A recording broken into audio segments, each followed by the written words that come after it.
Por eso en esta mañana yo quiero hablarles de nuestras, ¿qué dice ahí? Batallas. Porque muchas de ellas provocan en nosotros esos procesos. Diga conmigo, nuestras batallas. Y yo sé que aquí tengo unos viejos guerreros, unos cuantos que hemos atravesado por el campo de la lucha y de nuestras batallas personales. Quiera que el Espíritu Santo en esta mañana ministre tu corazón. En Deuteronomio capítulo 20, verso 1, usted tiene un versículo extraordinario. Dios estaba educando a un pueblo de brutos. Diga conmigo, un pueblo de brutos. Por si usted no lo sabe, cuando Israel salió de Egipto era eso. Un pueblo de brutos, un pueblo de ignorantes, un pueblo de analfabetos. Realmente no había nada de extraordinario en esa gente. Yo siempre le he dicho a Dios que si a mí me hubiera tocado elegir, hubiera elegido a los argentinos. Por lo menos somos mejores. No sé, hubiera elegido a los egipcios. Por lo menos esa gente estudiaba algo. Por si usted no lo sabe, los libros de medicina se escriben con los fundamentos de la ciencia que lograron desarrollar los egipcios. Las autopsias, los principios médicos de la antigüedad fueron fijados por ellos. Ni hablar de las edificaciones. Si usted llegaría a ver la estructura que se montaba miles de años antes de Jesús, de existir las máquinas que tenemos hoy, usted se daría cuenta que está frente a una civilización de gente avanzada. Pero los israelitas no eran así. Los israelitas eran esclavos, eran tan brutos que cuando Moisés empezó a convivir con ellos se dio cuenta que los hombres maltrataban tanto a sus mujeres, las sometían de una manera tan hostil, que Moisés tuvo que permitir que se separen y se divorcien para que no se maten. Los israelitas no tenían nada de atractivo. Y eso es lo que a mí me impactó. Porque no teniendo nada de atractivo, porque no teniendo nada extraordinario, Dios tenía planes con ellos. Y yo me siento profundamente identificado con eso. Es más, el día que le entregué mi vida al Señor fue un día que se predicó de la zarza. Yo me puedo acordar del mensaje, del predicador, de la hora y del día. Que ese predicador se paró atrás de un púlpito en lo que era mi iglesia, yo con 14 años. Y ese hombre dijo, yo vengo a predicarle a los inútiles. Yo vengo a predicarle a los buenos para nada. Yo vengo a predicarle a los que no sirven para nada. Si alguien se siente algo, que se levante y se vaya. Yo me quedé sentado por la duda, ¿verdad? Dice, pero vengo a predicarles de la zarza, que no servía ni para arbusto, no servía ni para sombra, y sin embargo Dios la usó para llamar a Moisés. Yo ese día pasé al frente y le entregué mi vida al Señor, porque dije, Señor, si pudiste hacer con una zarza eso, podrás hacer conmigo lo suficiente.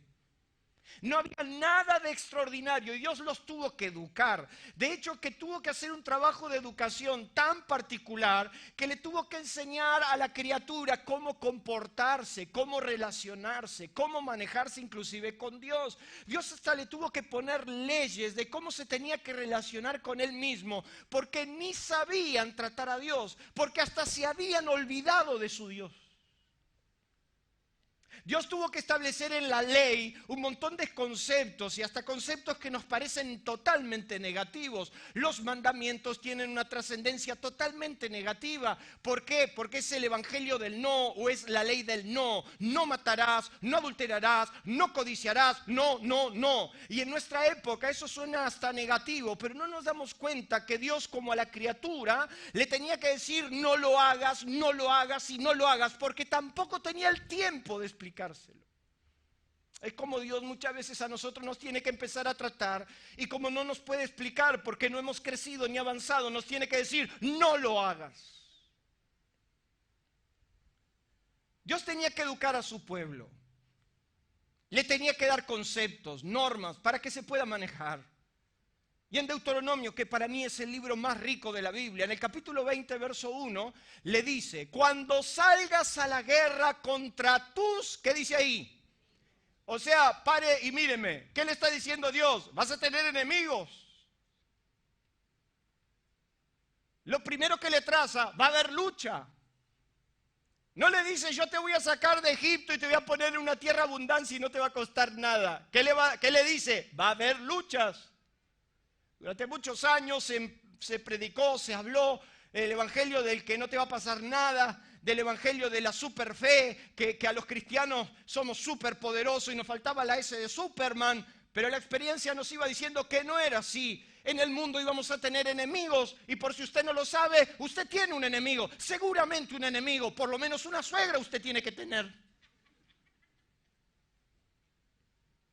Todos en algún momento de nuestras vidas tuvimos, tenemos y tendremos un enemigo. ¿Cuántos dicen amén? El primero es usted mismo. Usted es su propio enemigo. Usted es el que boicotea todos los planes de Dios para su propia vida. Usted es el primero que echa a perder todos los propósitos de Dios para su vida. ¿Cuántos dicen amén? Es usted su primer enemigo. ¿Qué le está diciendo Dios? Va a haber enemigos. No crea que no va a haber enemigos. Va a haber enemigos. A lo sumo, te va a abandonar por un rato. La Biblia nos cuenta que a Jesús el enemigo lo bombardeó durante 40 días, pasados los cuales lo dejó por un tiempo. ¿Qué significa eso? Que hay un momento que al diablo se le terminan los recursos, ya no sabe de qué manera tocarte porque usted está resistiendo y entonces como encuentra resistencia, te abandona. Hay una instancia en tu vida espiritual donde ya Satanás tampoco es un problema. ¿Cuántos dicen amén? ¿A cuánto le gustaría llegar a esa instancia? Que ni el diablo sea un problema. Ni tu suegra, hasta tu suegra la tenés a tu favor. Nada te es problema.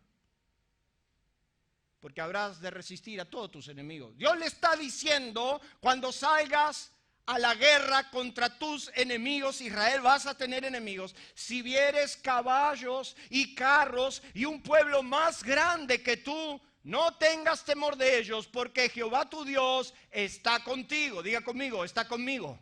Está contigo el cual te sacó de la tierra de Egipto. La Nueva Versión Internacional, cuando lee este versículo, dice: cuando salgas a pelear contra tus enemigos y veas un ejército superior al tuyo, con muchos caballos y carros de guerra, no temas, porque el Señor tu Dios, que te sacó de Egipto, está contigo. Quiero que preste atención. En nuestra vida personal, en nuestras familias y, ¿por qué no?, en nuestra iglesia y ministerio, hemos enfrentado muchas batallas. Lo cierto es que hay batallas y batallas. Diga conmigo, hay batallas y batallas. Hay batallas y batallas. Algunas se sostienen en el tiempo y parecen crónicas. ¿Y qué dice ahí? Y eternas. Y otras son diarias y constantes. O sea, todo el tiempo. Diga conmigo, todo el tiempo. ¿Cuántos se sienten identificados con eso? Una vez un hermano me dijo, no es lo grave de la batalla, es lo constante. ¿Usted nunca sintió esa constancia, ese constante batallar, esa constante lucha, es estar todo el tiempo remando y remando? Hay algunos que están remando, pero en el dulce de leche y los remos son cortos. ¿Se siente identificado? Ya ni siquiera tenemos los remos grandes para por lo menos hacer un poquito de torso, ¿verdad? Ya estamos en los remos chiquititos.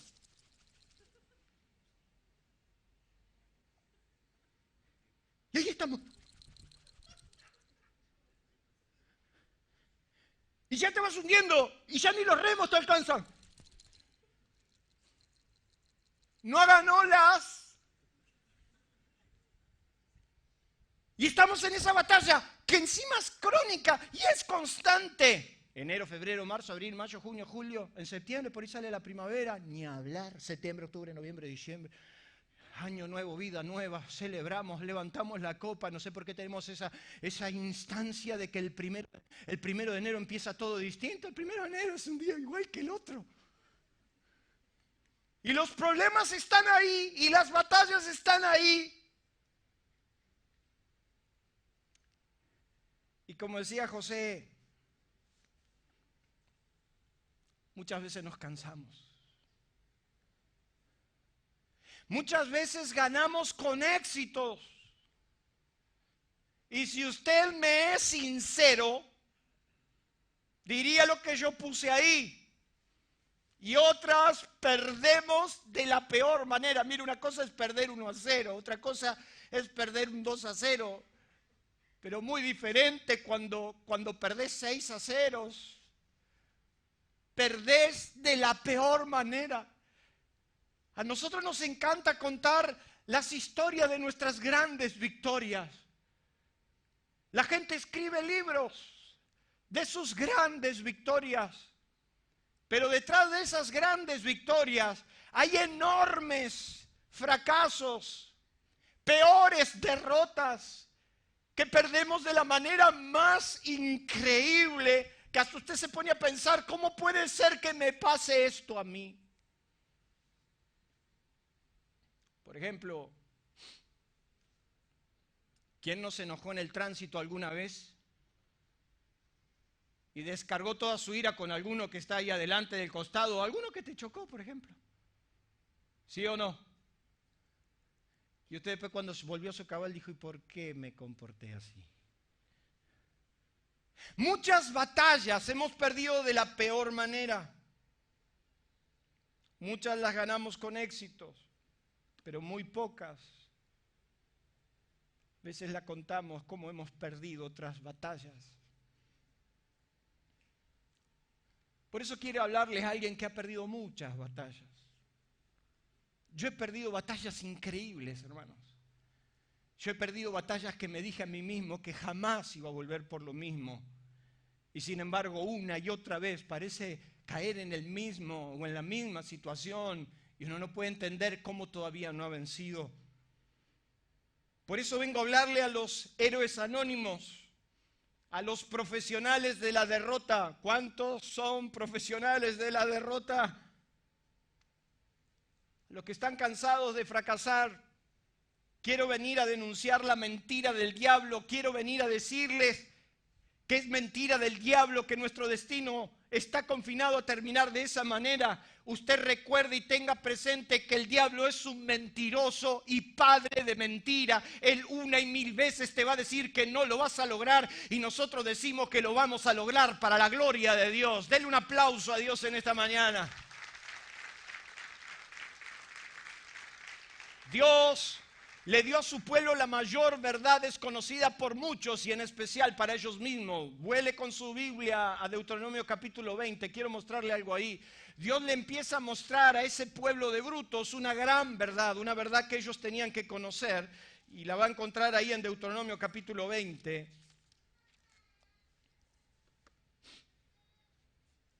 ¿Está recibiendo, hermano? Del verso 2 en adelante. El verso 1 es el que hemos leído. El verso 2. Cuando os acerquéis para combatir, se pondrá en pie el sacerdote y hablará al pueblo. Y les dirá, oye Israel, vosotros juntáis hoy en batalla contra vuestros enemigos.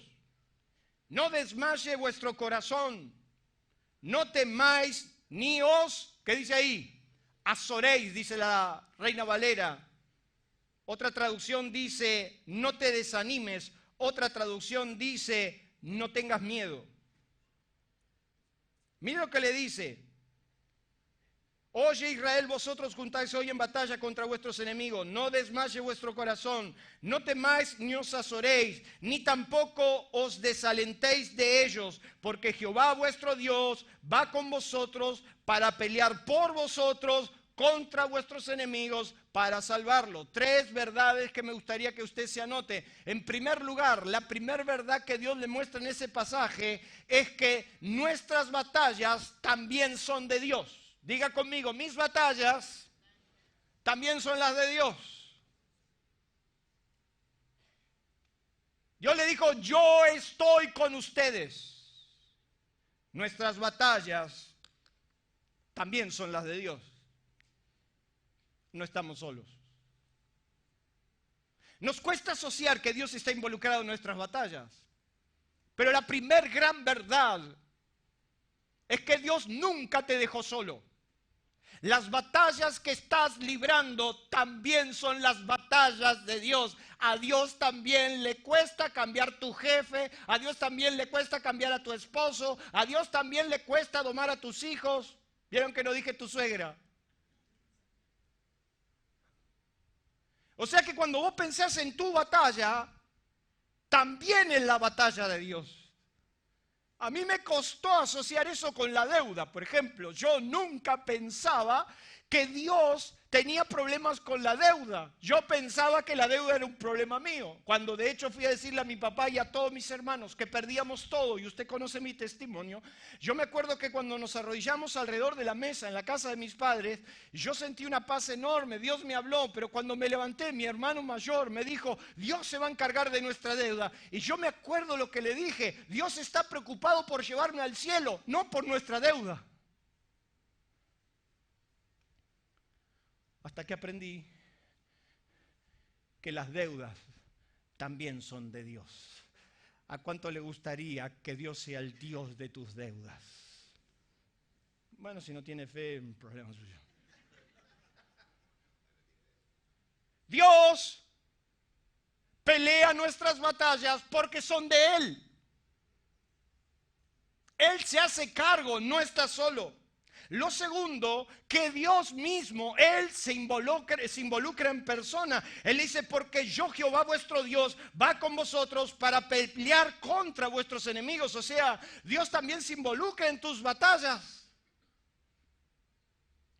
No solo no está solo, sino que también dice que Él te está acompañando. Y en tercer lugar, que su real motivación es salvarte. Dios quiere salvarte. Dios quiere que pagues esa deuda. Dios quiere que salgas de esa batalla. Dios quiere que seas alto y grande. José dice amén.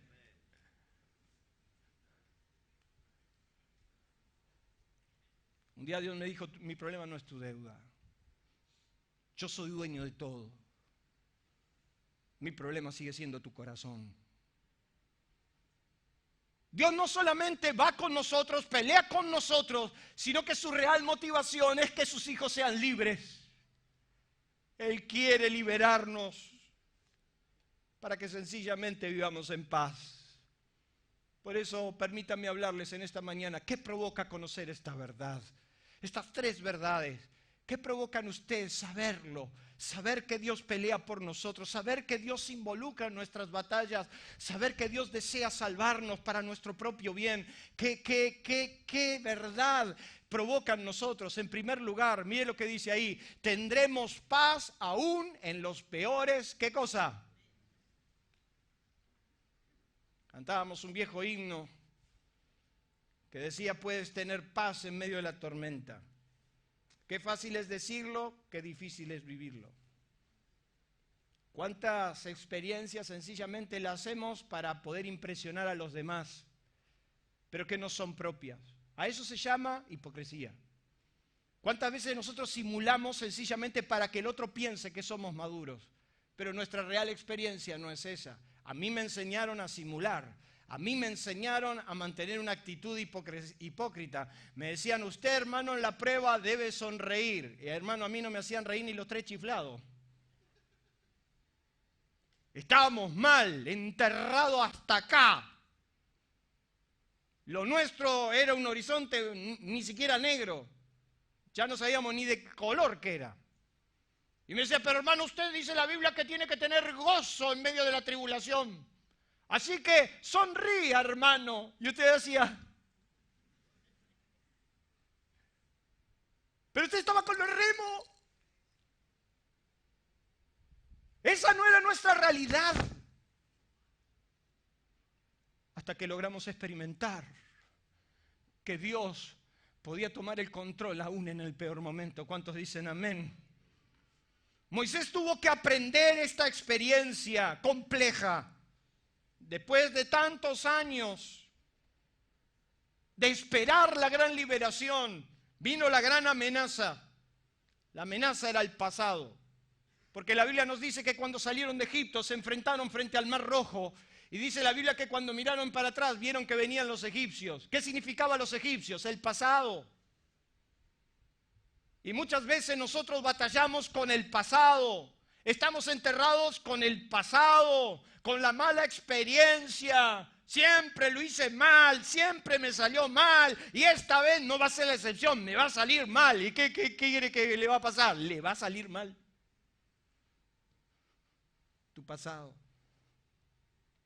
Tu pasado es tu peor batalla. Porque el pasado siempre está ahí, dispuesto a recordarte lo mal que te fue. ¿Cuántos dicen amén? Tu pasado siempre estará ahí. Y Moisés se enfrentaba frente a eso. Y la Biblia nos dice que Moisés se paró delante del pueblo y le dijo: muchachos, estén tranquilos, Dios peleará nuestras batallas. Y utiliza esa expresión que es extraordinaria. Jehová peleará por nosotros y nosotros estaremos tranquilos. Diga conmigo, tranquilo. Decirle al que tenía al lado, tranquilo. Decirle a tu esposa, tranquila.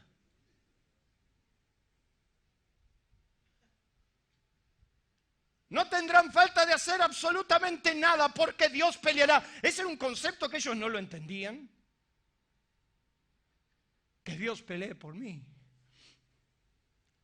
¿Cuántos, por querer salir, lo único que hicieron se enterraron más abajo? Díganme la verdad. Ese concepto de que Dios pelee por mí es un concepto que nos cuesta asimilar. Moisés le dice eso a ese pueblo. No hace falta que hagan nada. No hace falta que ustedes corran por esto. Jehová peleará por nosotros y nosotros estaremos tranquilos. Ah, la tranquilidad. Esa paz, cuán dulce paz. Que el mundo se te puede caer frente a tus propios ojos y usted está tranquilo. Diga conmigo, tranquilo. Nos impactó el testimonio de Lorena cuando una vez lo contó a las chicas. A mí me contaron, Lorena, yo no estuve, pero me contaron que cuando estaban en pleno problema, dice que Martín se agarraba las pesas y en vez de irse a buscar un trabajo, se iba al gimnasio. Sí, digo bien, no te estoy difamando, Martín, ¿eh? Vos me diste autorización para que cuente estas cosas. Total, estamos en familia, nadie lo va a saber. Apenas te están mirando por varios países, pero no te hagas problema. Y entonces Lorena, como toda buena mujer, hace lo que en esas ocasiones una mujer normalmente hace con su marido. ¡Hace algo! Una vez mi mujer me dijo, ¡actúa! Y yo empecé a actuar. Le digo, si querés te hago la escena de Shakespeare. ¿Qué querés que haga? ¡Actúa! ¡Hace algo! Y Lorena le decía a Martín, es increíble esto. Martín, ¿no pensás hacer algo?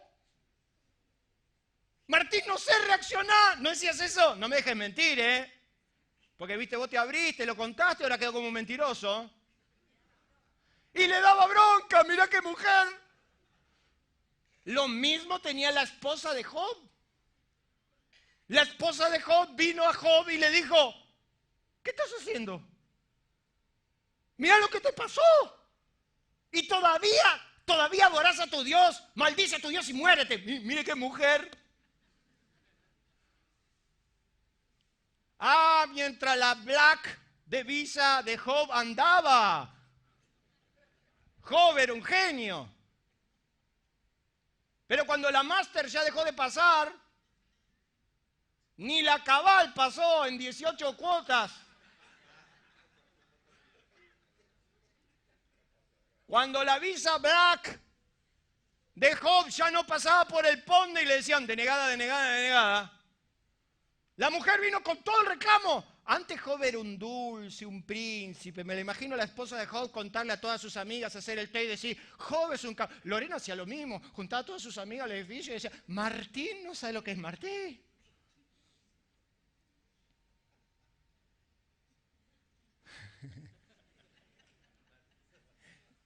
Mejor no cuento las historias de Gustavo. Lorena le decía, actúa Martín, hace algo Martín. Y Martín dice que agarraba la pesa y decía, hoy voy a hacer musculación, voy a marcar. Mira si tu marido te dice, hoy voy a marcar. No lo voy a decir. ¿Usted le haría una marca generosa? La esposa de Job le empieza a decir, Job, hace algo. ¿Todavía persistes en tu Dios?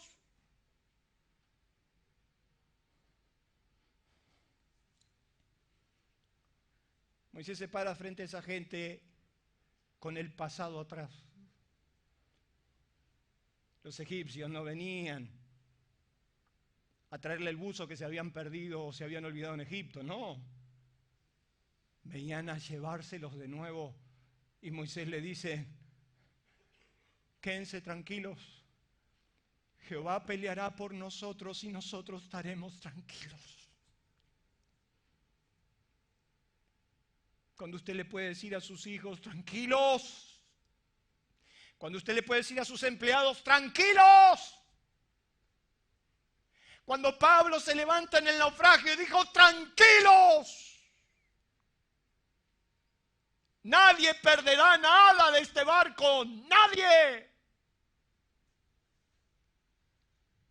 Es por eso que la experiencia más dura para mí fue cuando Dios me dijo, no hagas nada. Te quedas quieto y yo te salvo. Hoy el Espíritu Santo me decía en la madrugada, cuando estás cerca mío no tenés miedo, cuando te alejas tenés miedo. Cuando estamos cerca de Él podemos sentir que Él está al control. Pero cuando nos alejamos empiezan los miedos. No me voy a olvidar nunca, con Carlos y David estábamos enfrente a una decisión. Seguir viviendo de la usura, seguir vendiendo cheques, seguir con la tarjeta, seguir endeudándonos o tomar una decisión. La decisión es si el Señor no nos salva, mejor no hagamos más nada. Me acuerdo agarrar la tijera y agarré todas las tarjetas de crédito y las corté al medio para que ni siquiera tenga la tentación de usarlas. Eso es demostrarle a Dios que vas a confiar en Él.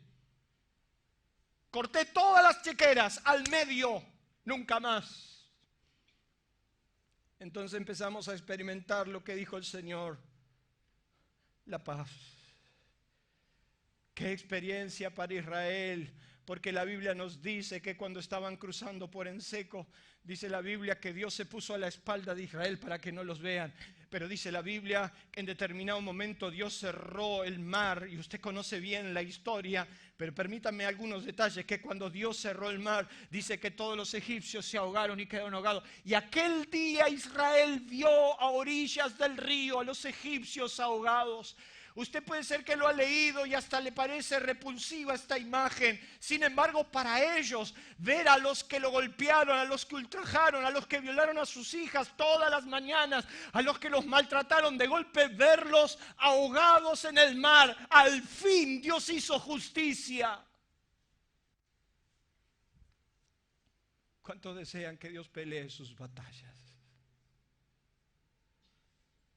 Conocer que Dios está en mi batalla, conocer que Dios desea liberarme para mi propio bien, me llevará precisamente a tener paz aún en los peores momentos. Jesús lo dijo, la paz os dejo, mi paz os doy.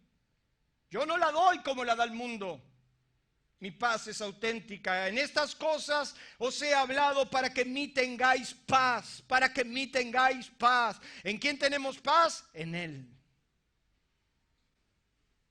Por eso siempre me impacta la imagen de Marcos capítulo 4 de la tempestad que usted ya conoce de memoria.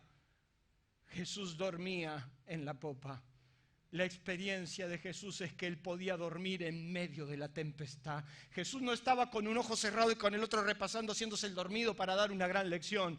Jesús dormía en la tempestad. ¿A cuántos le gustaría dormir en medio de la tempestad? ¿Cuántos dicen amén? Está ahí, se me fue, quedó, más o menos. Conocer esto nos llevará a tener paz aún en medio de la tormenta.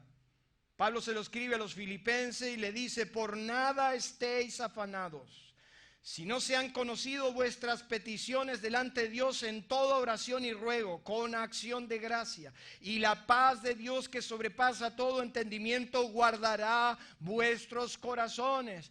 La paz de Dios va a guardar tu corazón, que no te agarre un bobazo, que esa inquietud. Y yo quiero decirte alto, cuando estás nervioso, ¿usted alguna vez estuvo nervioso?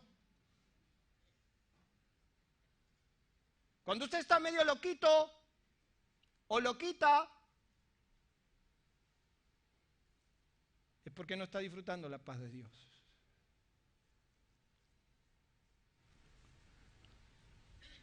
Dios un día me dijo, ¿por qué estás tan nervioso? ¿Por qué usted está tan nervioso? Es porque no estamos disfrutando de la paz de Dios. Conocer esto nos llevará a tener paz en los peores momentos. Número 2, seremos testigos de lo sobrenatural. Cuando Jesús le plantea a los discípulos que serían testigos, nadie preguntó para qué.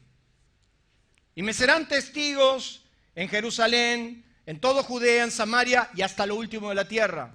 La respuesta, increíblemente, está en el mismo versículo, porque el mismo versículo de Hechos dice, pero recibiréis poder. Lo peor que nos puede pasar es vivir la vida cristiana sin poder, sin el poder sobrenatural de Dios. ¿Qué es el poder sobrenatural? Es la medida que excede tu fuerza. ¿Qué es el poder sobrenatural? Es lo que no está en tus cálculos. ¿Qué es lo sobrenatural? Lo sobrenatural es lo que escapa de tu conocimiento. ¿Qué es lo sobrenatural? Lo que no puedes manejar. Vivimos una vida muy racional. Hemos dejado de creer y confiar en el poder sobrenatural de Dios. ¿Cuántos creen en eso? Vivir una vida en lo sobrenatural es caminar sobre aguas que no conoces demasiado, pero que tienen un buen destino. Vivir lo sobrenatural te lleva a vivir precisamente una experiencia que excede a tu potencial, que excede a tu capacidad. Y así se sentía David frente a Goliat. Y a mí me gustaría que usted abra su Biblia en 1 Samuel, porque quiero mostrarle algo. 1 Samuel, capítulo 17.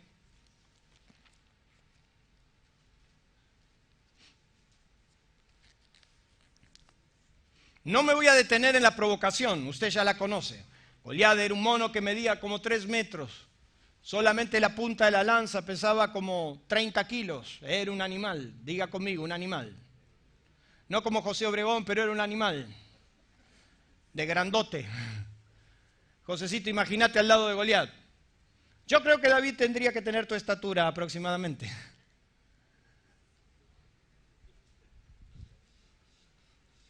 Pero David no se achicó. Como José tampoco. No, Josecito.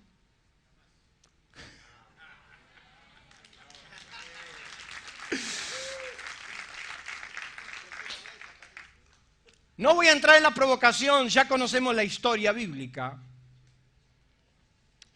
Pero yo quiero que usted vaya ahí a 1 Samuel capítulo 17. Porque básicamente en los dichos de David yo encuentro 4 verdades. David se enfrenta a Goliat. Sabe que está frente a algo que no puede manejar. Sabe y es consciente que no tiene capacidad para derrotarlo. Ni siquiera tiene las herramientas para hacerlo. Sabe que está frente a una clara desventaja. No tiene posibilidad alguna de salir vivo.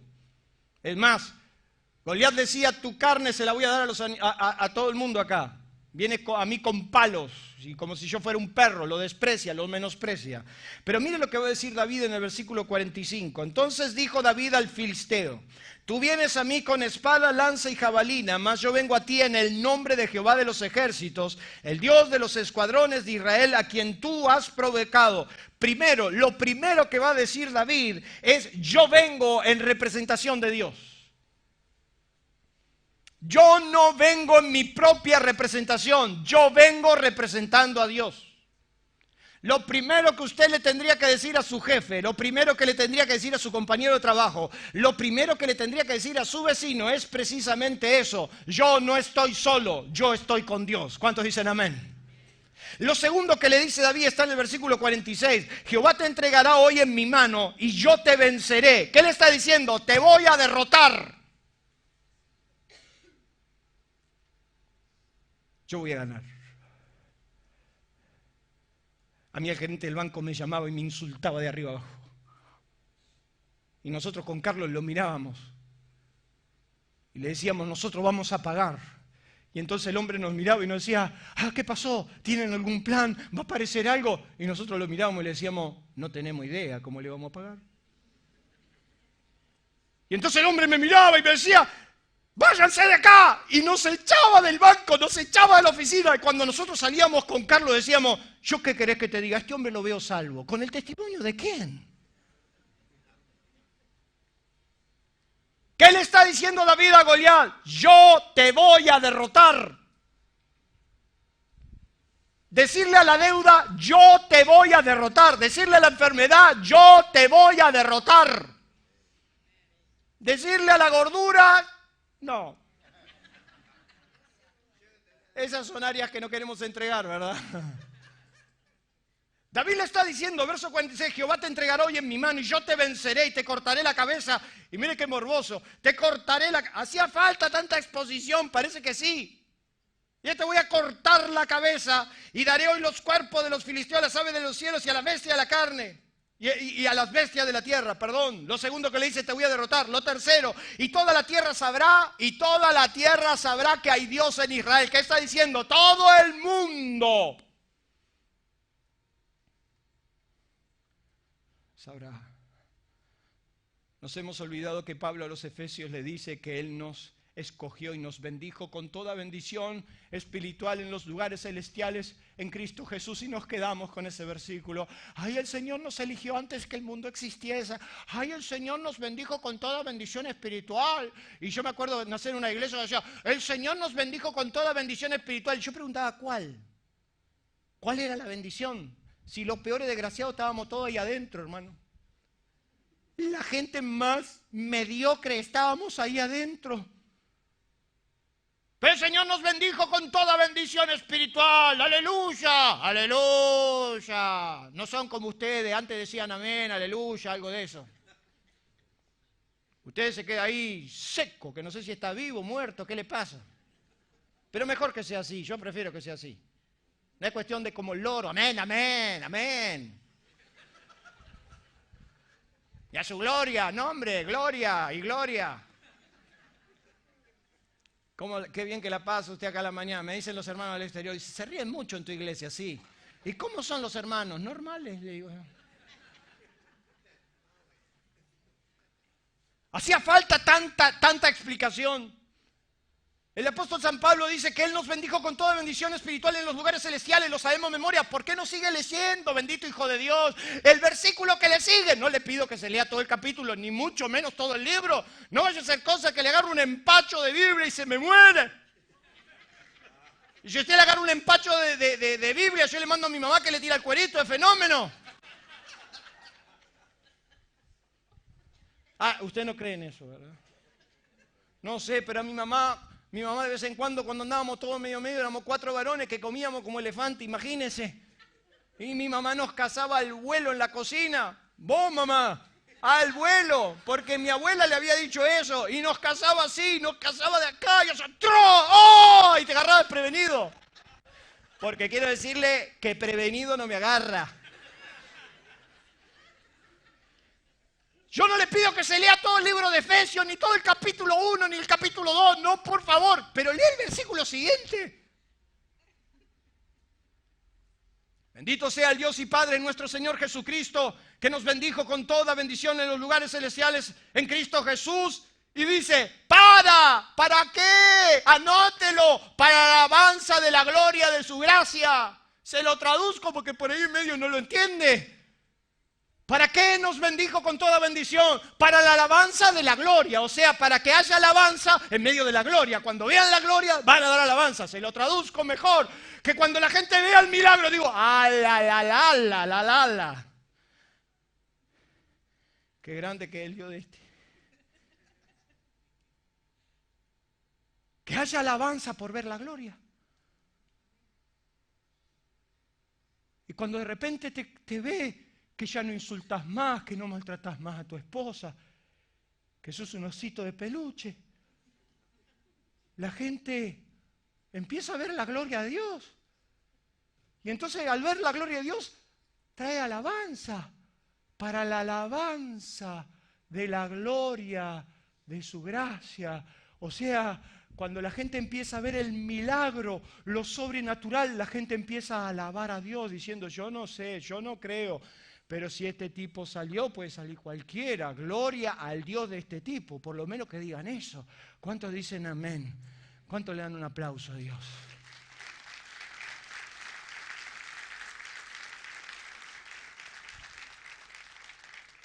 David le dice a Goliat, yo vengo en representación de Dios. Lo segundo, te voy a matar. Lo tercero, para que el mundo crea. Y lo cuarto está en el versículo 47, por favor, eso es para usted. Mire lo que dice el versículo 47. Y sabrá toda esta congregación. ¿A quién se refiere? Dígamelo. Dígamelo que me saco el cinto, oye.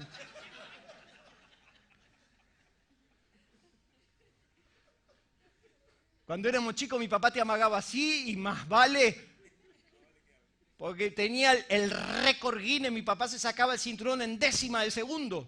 Si vos veías que el Tano agarraba la villa, corré.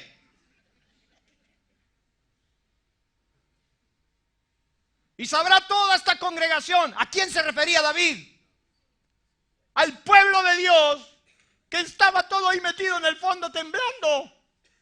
Y sabrá toda esta gente, el mundo va a creer, pero sabrá toda esta gente, ¿qué dice ahí a continuación? Por favor, lea. Mira lo que dice, sabrá toda esta congregación que Jehová nos salva. ¡No salva! Animalito de Dios, no salva con espada ni lanza. Diga conmigo los métodos de Dios.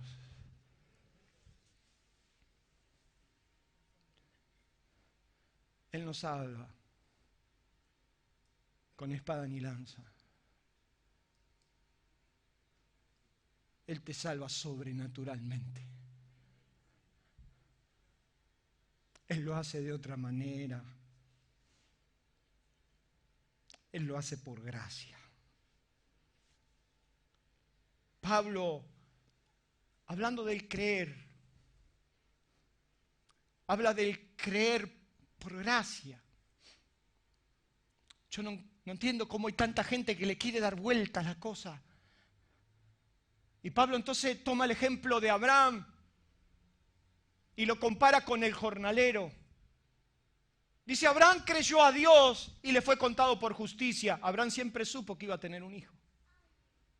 Sencillamente creyó. Diga conmigo, sencillamente creyó. Pasaron los años y él seguía creyendo. Pero dice, pero el jornalero que trabaja, su salario no le es contado por gracia, sino por deuda. O sea, lo que Pablo está diciendo es que cuando un obrero trabaja, el obrero es digno de su salario y cuando termina el mes es justo que le paguemos y él recibe la paga porque trabajó. La ley era eso. La ley era tenés que trabajar para cobrar. Tenés que hacer esto para esto. Tenés que hacer lo otro para esto. Tenés que hacer lo otro para esto. Hasta la bendición había que pagarla. Pero Pablo dice, pero el que creyó y no trabajó, pero recibió su salario le es contado por gracia. ¿Qué significa eso? No trabajó, pero cobró. ¿A cuánto le gustaría eso?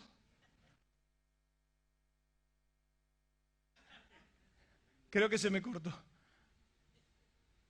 Pero el que no trabaja, pero recibe el salario, le es contado por gracia. Cobró por gracia. No necesitó hacer nada. Y así pues Abraham creyó. Y le fue contado el creer por justicia. No tuvo que hacer ningún esfuerzo adicional. No tuvo que hacer nada más que el trámite habitual. ¿Quieren que le hable del trámite habitual? No, mejor no. El trámite lo tuvo que hacer con Sara. ¿Usted me entiende? Pero no hizo más que eso. Y dice que él creyó en esperanza contra esperanza. Cada vez que una esperanza se le caía, se levantaba una más grande. Él seguiría creyendo. Y cuando Abraham le preguntaba, ¿y vieja? Y Sara decía, nada. Abraham le decía, la próxima. Y la próxima 1 año, y la próxima 10, y la próxima, hasta que un día Sara dijo, yo no sé cómo pasó. Porque a ella le había cesado la costumbre de las mujeres. Es más, Sara se reía porque decía, yo tendré deleite siendo ya grande. Tendré deleite, mi Señor tendrá deleite. Quiere decir que Abraham se puso contento.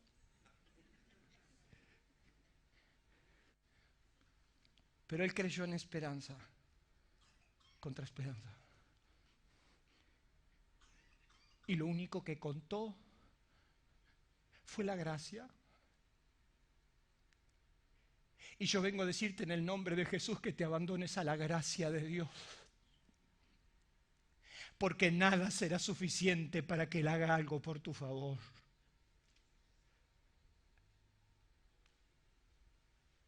Yo le entregaba el diezmo de mis moneditas a Dios. Y mis deudas eran cada vez más grandes.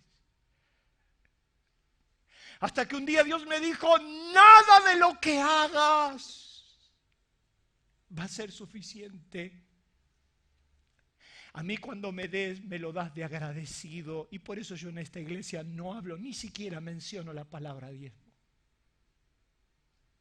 No es porque no crean la fuerza de la palabra, no es porque no crean el dar. No, señores, es que el Señor ya no me enseñó a dar el diezmo. El Señor me enseñó a dar todo lo que tengo. Todo lo que tengo es de Él. ¿Cuántos dicen amén?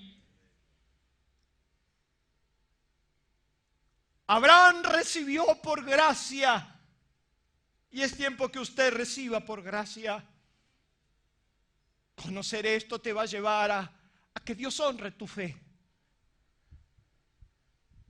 Dios honra a los que le honran. Y va a haber una clara diferencia entre el que le cree y el que no le cree a Dios. Diga conmigo, Dios honrará mi fe. Dios va a hacer la clara división entre el que cree y el que no cree. La Biblia dice, porque yo honraré a los que me honran y los que me desprecian serán tenidos en poco. Creerle a Dios. Creer a Dios. Tener la experiencia de creer que Dios lo puede hacer y lo va a hacer. Tarde o temprano Dios te va a honrar. Cuando dicen amén. Dios honró la fe de un hombre como Josafat, que fue capaz de creer lo increíble. Dios honró la fe de un rey como Ezequías, que fue capaz de creer a Dios lo increíble. Dios honró la fe de los hombres que se animaron a creer lo imposible, lo sobrenatural. Creer que Dios lo va a hacer de la manera que solo Él lo puede hacer. Creerlo, abrazarlo, como Abraham, abrazarlo y creer que Dios lo va a hacer. Dios honrará tu fe. Y para terminar, mire lo que dice ahí. Nunca más, léalo.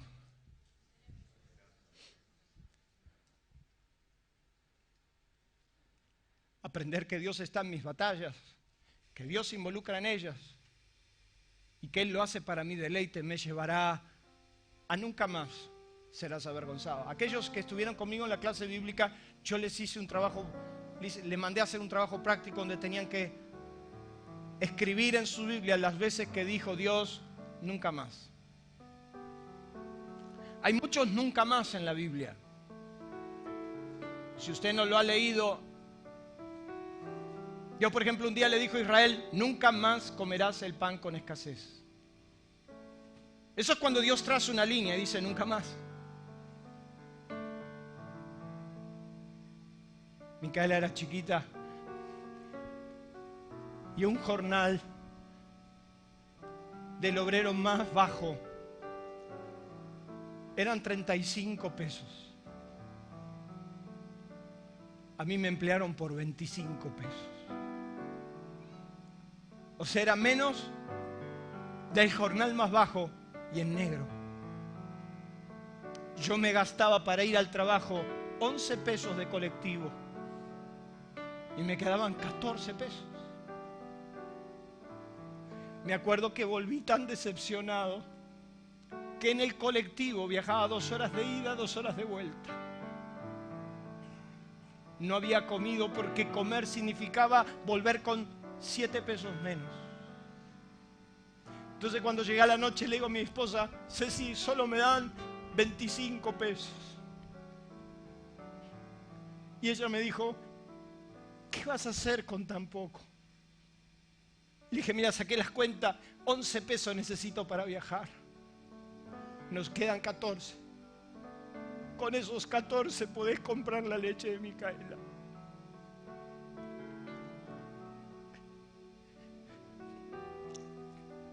Esa era mi realidad hace 18 años atrás.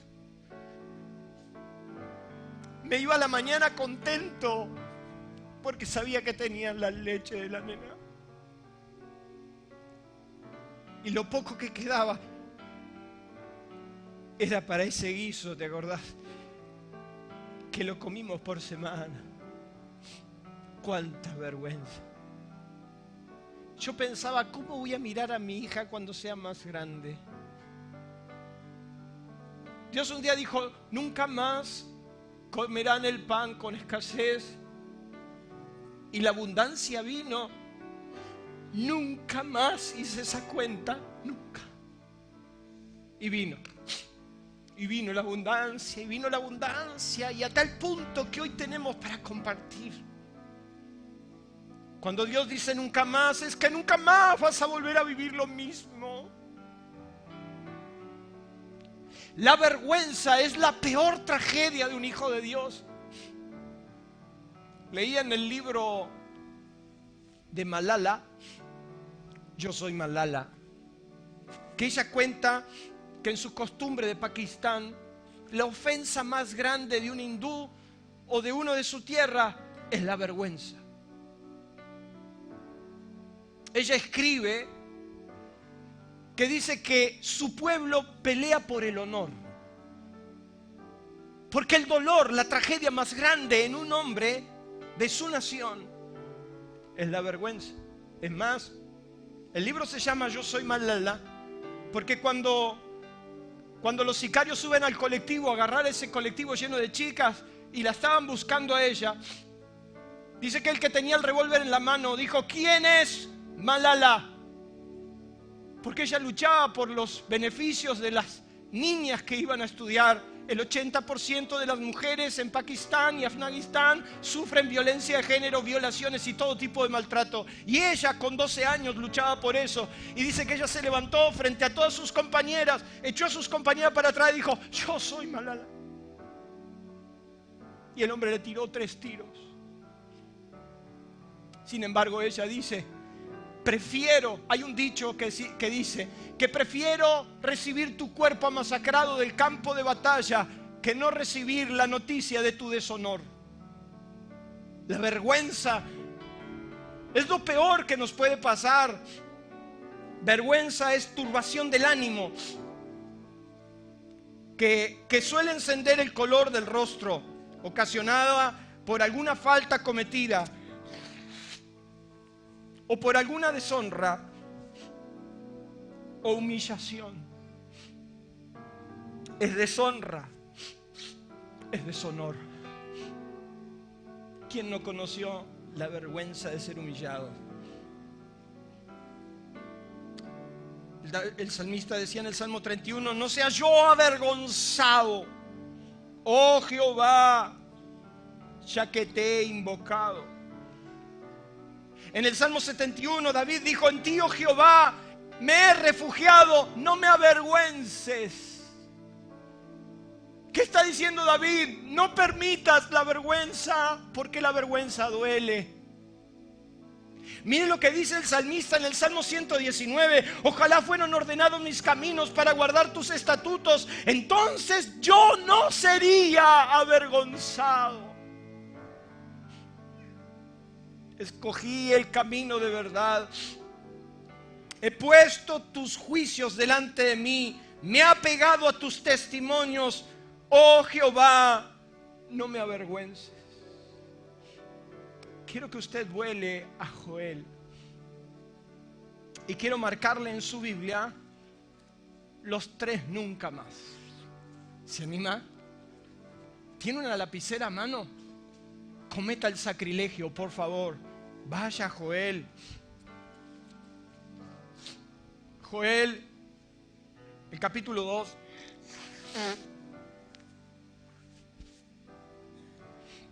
Esta gente fue humillada de la peor manera. Y en el capítulo 2 de Joel, en el versículo 19, anote usted el primer nunca más. Responderá, capítulo 2, verso 19, responderá Jehová y dirá a su pueblo: he aquí yo os envío pan, mosto y aceite, y serán saciados de ellos, y nunca más. Subraye esa palabra, por favor, hágala suya. Yo he abrazado la Biblia noches enteras. Yo dije, esto es para mí. Nunca más os pondré en oprobio entre las naciones. ¿Qué significa eso? No serás más la burla de nadie. Vaya por favor al mismo capítulo 2, verso 26. Comeréis hasta saciaros y alabaréis el nombre de Jehová vuestro Dios, el cual hizo maravilla entre vosotros, y nunca, ¿qué dice ahí? Nunca jamás mi pueblo será avergonzado.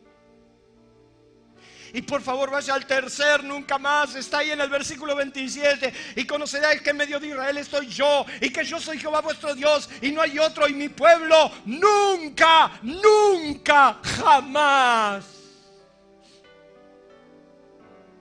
será avergonzado.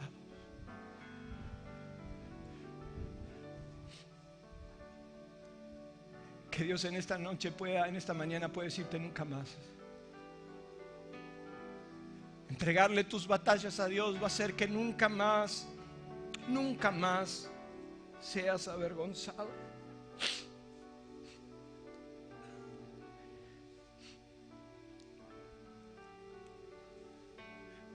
Hoy es el mejor momento para entregarle nuestras batallas a Dios. Hoy es el mejor momento para hacerlo al Señor, el que pelee por nosotros. Hoy es el mejor día para decirle a Dios que no querés luchar más, que necesitas estar tranquilo y que Él pelee tus batallas. Porque Dios sigue diciendo lo mismo.